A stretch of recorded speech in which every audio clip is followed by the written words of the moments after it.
আপনি বলুন তো আপনি কে? এই মিয়া, এই আপনার পোশাক আশাক দেখে তো মনে হচ্ছে ভদ্রলোক। আমার বাড়ির সামনে এসে বলছে কিনা ওনার বাড়ি, বললেই হলো। এখান দিয়ে চলে যান তো ভালোই ভালোই।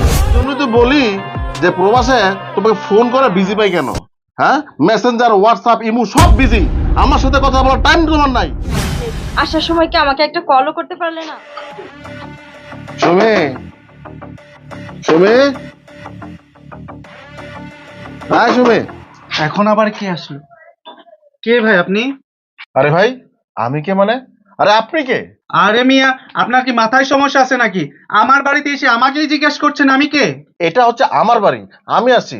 আপনি বলুন তো আপনি কে? এই মিয়া, এই আপনার পোশাক আশাক দেখে তো মনে হচ্ছে ভদ্রলোক। আমার বাড়ির সামনে এসে বলছে কিনা ওনার বাড়ি, বললেই হলো। এখান দিয়ে চলে যান তো ভালোই ভালোই। আমার মেজাজটা এমনিতেই গরম আছে। একদম চুপ থাকেন। আজকে 10 বছর পর আমি আমার নিজের বাড়িতে আসছি। এই বাড়িটা হচ্ছে আমার। আপনি ভালো ভালো বলেন তো আপনি কে? ও আচ্ছা আচ্ছা, আমার পরিচয় লাগবে তাই না? ঠিক আছে, আমি আপনাকে আমার পরিচয় দিচ্ছি। এই সুমি, সুমি, আরে কি হয়েছে, এভাবে চিল্লাচিল্লি করছো কেন? দেখো না কোথা থেকে কোন একটা উটকো ঝামেলা এসে পড়েছে বাড়িতে। বলছে কিনা এটা ওনার বাড়ি। হ্যাঁ সুমি, বলো, বলে দাও কি হলো বলো। আরে বলো না, চুপ করে আছো কিসের জন্য? ওনাকে পরিচয়টা দিয়ে দাও না আমার।